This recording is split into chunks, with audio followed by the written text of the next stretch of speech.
You know what I am tired of? Anime pretending romance is about winning. Every lonely main protagonist acts like he's competing in Olympics of accidental hand holding. Then a guy or girl says good morning once and a bro starts planning marriage. But then you read girls can't be kind to otakus and realizing something in this story is not really about romance. This is about the weird feeling when somebody treats you like a normal human being after years of feeling socially invisible. And honestly, that hits harder than the romance sometimes. Today I want to talk about why this manga feels weirdly comforting, why people love stories like this, and why it feels like something deeper than just popular girls like awakened guys. Now, the title itself is funny. Girls can't be kind to otaku. That sounds like a manga title and more like an unsolved trauma. Because every introverted anime fan has had that moment where they see fashionable extroverted people and immediately think, yeah, this would bully me. Meanwhile, the Gairu is literally just bullying Jews. Anime has built this entire mythology around the Gairus. They are either terrifying, secretly angels, or somehow both. And this manga understands that fantasy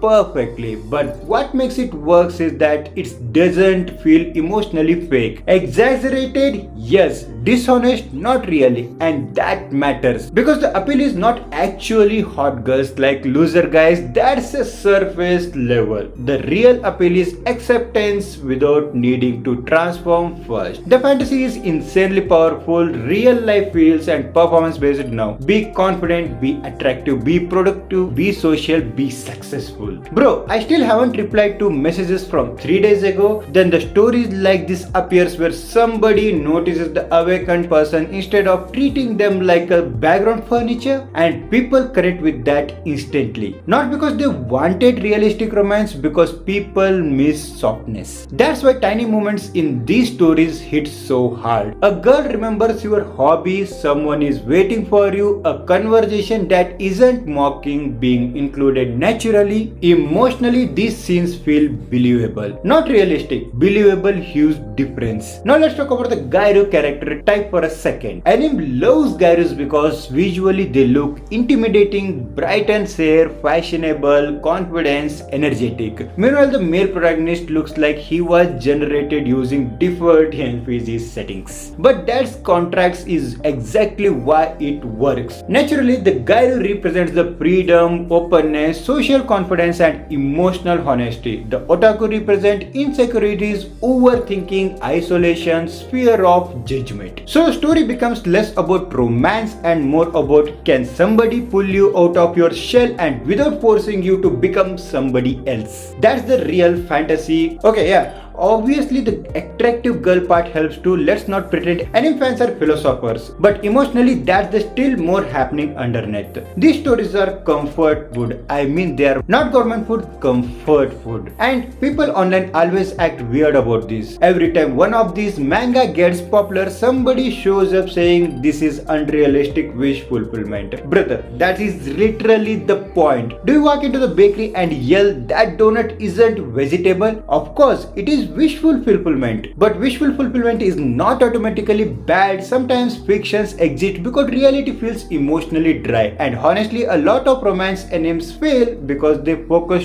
too much on will they date instead of why do these people enjoy being around each other. That's why this manga feels relaxing. The vibe matters more than the plot. You are not reading for shocking twist, you are reading for an emotional atmosphere. It feels like sitting in a warm room while it rains outside. Nothing dramatic is happening, but you still don't wanna live. And making this kind of comfort feel emotionally alive is actually difficult writing. Because boring comfort is easy, meanwhile comfort is hard. I think this genre becomes huge because of lot of people quietly feel disconnected now. Not dramatically lonely, just unseen. People interact online all the day and still feel emotionally invisible. Then anime creates stories where you somebody notices notices tiny things about you. Suddenly your hobbies matter, your awakeness becomes charming, your presence matters to someone. That's emotionally addictive, especially for the introverts. And interestingly, these stories usually are not about becoming cool, they are about finding space where you are already belongs. So that's why fans defend these stories so hard. Sometimes people are not searching for peak fiction, sometimes they just want emotional relief. And honestly, I respect that. Not every story needs to traumatize me emotionally. Sometimes I need snacks, silence, and a gyro affectionately calling somebody cringe. That's cinema. No, obviously these stories can become repetitive. Sometimes every character is misunderstanding, blushing, accidental closeliness, panic, end of chapter. And if character never emotionally grow, the story starts feel like artificial sugar. Too sweet, no substance. That's the danger of the comfort series. But when they are written well, the kindness feels mutual. The relationship starts being like saving someone and starts feeling like two people making each other emotionally suffer. That's way more meaningful, and honestly that's why people remember certain romance anime forever. Not because of the plot, because of the emotional temperature, how it made them feel last at night after watching. And I don't think stories like Girls Can't Be a Kind to Otaku are disappearing anytime sooner, because loneliness is not disappearing anytime soon. Neither is the desire to feel accepted naturally. That feeling is timeless. People will keep watching these stories years later, not because they expert realism, but because they miss warmth. And honestly, there is something beautiful about fictional saying you don't need to become a different person to deserve connected. That message never gets old. And also, be honest,